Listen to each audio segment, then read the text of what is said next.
नमस्कार दोस्तों, कहानी जीनत और शहनवाज की है। जीनत एक कुंवारी लड़की है, वहीं शहनवाज एक शादीशुदा मर्द है और एक बच्चे का पिता भी। लेकिन प्यार का क्या है? प्यार तो दो दिलों के बीच हो जाता है, ना जात पात, ना धर्म और ना ही मजहब, ना ही उम्र और ना ही शादीशुदा या कुंवारेपन को मानता है। प्यार तो दो दिलों के बीच पनपने वाला वो पौधा है जो कभी भी पनप सकता है। आज एक बड़ी ही रोचक प्रेम कहानी आपसे शेयर करने जा रही हूँ। शहनवाज जो लखनऊ अपनी बुआ के यहाँ बस यूं ही घूमने चला आया था, क्योंकि उसकी शादी और बच्चे के चक्कर में शहनवाज लगभग 4 सालों से कभी भी किसी रिश्तेदार के यहाँ नहीं जा सका। शहनवाज की एकमात्र बुआ लखनऊ में रहती थी और वो बस अंतिम सांस ही गिन रही थी। बीमारी की अवस्था में वो शहनवाज से मिलने की इच्छा जाहिर करती है और अपनी बुआ की ये इच्छा पूरी करने के लिए शहनवाज कुछ दिनों के लिए लखनऊ आ जाता है। लखनऊ में बुआ से मिलता है। बुआ की हालत भी अच्छी है और बुआ थोड़ी थोड़ी स्वस्थ हो रही है, तो शहनवाज कहता है कि बुआ मुझे अब लौटना पड़ेगा।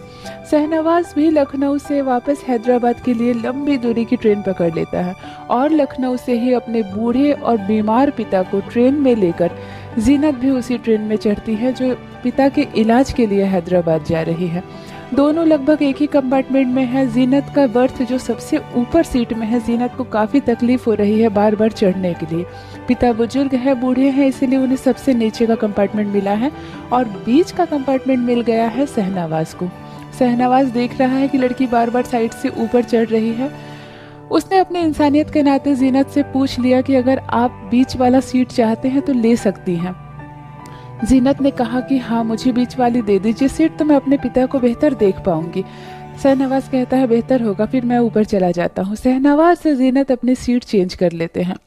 रात भर शहनवाज की नज़र जीनत के पिता पर जा रही है। वो बहुत बुजुर्ग हैं और शायद काफ़ी तकलीफ भी है उन्हें।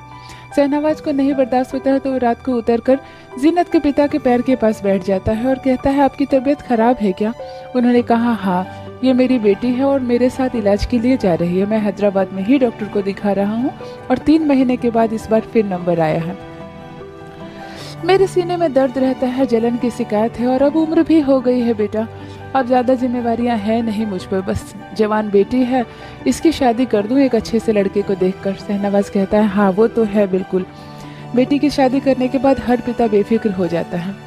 शहनवाज से बात करके जीनत के पिता को काफ़ी बेहतर फील हो रहा है और वो जहाँ सो रहे थे और अपनी तकलीफ़ों को याद कर रहे थे, अब उनकी रात तो हंसी और मजाक में बीत रही है। जीनत को काफ़ी अच्छा लग रहा है। वो सो रही है ऊपर, लेकिन शायद ठंड से सिकुड़ रही है। शहनवाज उसे देखता है तो उसे लगता है कि शायद जीनत ने कोई ओढ़ने के लिए शॉल नहीं लिया था। गर्मी का मौसम था लेकिन ट्रेन में ठंड लगेगी ये जीनत ने नहीं सोचा था। एक चादर लाई थी, पिताजी को ओढ़ा दी थी। शहनवाज जीनत की तरफ देखकर कहता है अगर बुरा ना माने तो आपको शायद चादर की ज़रूरत है, मेरे पास एक्स्ट्रा एक चादर है, मैं दूँ? जीनत शर्माती है और कहती है कि जी बिल्कुल दे दीजिए, मुझे नहीं लगा था कि ट्रेन में ठंड लगेगी, लेकिन ट्रेन में थोड़ी ठंड है। शहनवाज अपने बैग से तुरंत से एक चादर निकालता है और जीनत को दे देता है। जीनत अब चादर तान कर अच्छे से गर्म महसूस कर रही है और अपने पूरे शरीर को चादर से ढक लेती है और फिर भी अपने पिता और शहनवाज को बातें करते देख रही है। उसे बहुत अच्छा महसूस हो रहा है और सफ़र बहुत ही आराम से कट रही है। देखते देखते सफ़र कट ही जाती है और आ जाता है हैदराबाद। हैदराबाद में काफ़ी भीड़ भाड़ है और पता चलता है कि जीनत पहली बार पिता को लेकर हैदराबाद आई है। इससे पहले जीनत के पिता 2 बार आ चुके हैं, लेकिन मोहल्ले के 2 बड़े भाई जो मुंह बोले भाई थे वही लेकर आए थे, लेकिन इस बार कोई नहीं आ रहा था तो जीनत ने हिम्मत कर ली। जीनत काफ़ी घबरा रही है। रेलवे स्टेशन में पिता से ही पूछ रही है कि आपको कहाँ जाना है पापा, आपको एड्रेस मालूम है ना अच्छे से? शहनवाज देख रहा है बाप बेटी काफ़ी परेशान है। वो जीनत से कहता है कि क्या समस्या है, मुझे बताइए, मैं इसी शहर का रहने वाला हूँ। जीनत ने तुरंत डॉक्टर के प्रिस्क्रिप्शन निकाल कर दिखाया कि मुझे इस हॉस्पिटल में ही जाना है पिताजी को दिखाने के लिए। शहनवाज ने तुरंत कहा कि ये अस्पताल मैं अच्छे से जानता हूँ, चलिए मैं लेकर चलता हूँ। शहनवाज पूरे रास्ते लखनऊ से हैदराबाद तक जीनत और उसके अब्बा के साथ था और हॉस्पिटल ले जाकर शहनवाज सारी फॉर्मेलिटी पूरी कर देते हैं। पिताजी को तो भर्ती करने के लिए कह दिया है। जीनत कहती है अब्बू आपको एडमिट करना पड़ेगा। जो पैसे की ज़रूरत थी काउंटर पर जीनत जमा कर देती है और अब्बा जान को एडमिट कर देती है। 4 दिनों तक अब्बा जान का ट्रीटमेंट चलेगा और उनका वहीं पर इलाज होगा। जीनत बहुत परेशान हो जाती है। इस अस्पताल में तो किसी घर के सदस्य को रहने का भी इंतज़ाम नहीं है। बड़ा अस्पताल है, घर के परिवार को कहा गया है कि सामने बहुत सारा लॉज है, आप वहीं पर कमरा लेकर ठहरिए, मरीज के साथ आपको नहीं रहना होगा और मरीज से मिलने की भी इजाज़त नहीं है, 24 घंटे में सिर्फ एक बार ही मिलने दिया जाएगा। जीनत काफ़ी परेशान हो जाती है, भला वो अकेले होटल में कमरा लेकर कैसे रहें। शहनवाज देख रहा है ये सब और शहनवाज कहता है कि चलिए एक काम करते हैं, आप मेरे घर चलिए। जीनत कहती है नहीं, मैं किसी के घर नहीं जा सकती। शहनवाज कहते हैं बहुत पास में ही मेरा घर है, कम से कम आज तो चलिए, कल देखा जाएगा। जीनत कहती है ठीक है, फिर मेरी वजह से कोई समस्या तो नहीं होगी।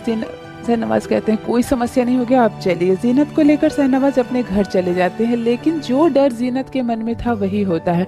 शहनवाज की पत्नी बहुत नाराज होती है, भला जवान खूबसूरत लड़की को अपने शौहर के साथ देखकर कौन लड़की नाराज नहीं होगी। वो इतना गुस्सा करती है कि बस एक रात ही किसी तरह जीनत शहनवाज के घर में काटती है और अगली सुबह जीनत मौके की नज़ाकत को समझते हुए तुरंत सुबह सुबह तैयार हो जाती है और घर से निकल जाती है। शहनवाज उस दिन तो जीनत के साथ अस्पताल नहीं आता है, लेकिन शाम होते होते जीनत के पास आता है और कहता है मैं बहुत शर्मिंदा हूँ, मेरी पत्नी बहुत नाराज़ हो रही थी शायद आपको मेरे साथ देखकर। जीनत कहती है मैं समझती हूँ, मैंने कहा था मैं आपके घर नहीं जाऊँगी, लेकिन शहनवाज को इस लड़की पर बहुत दया आ रही है।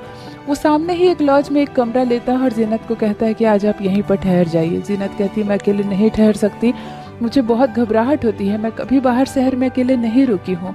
शहनवाज कहता है अगर आप बुरा न माने तो मैं भी रुक जाता हूँ आपके साथ। जीनत कहती है जी बेहतर होगा। शहनवाज और जीनत एक ही साथ एक रात में एक कमरे में ही रुकते हैं।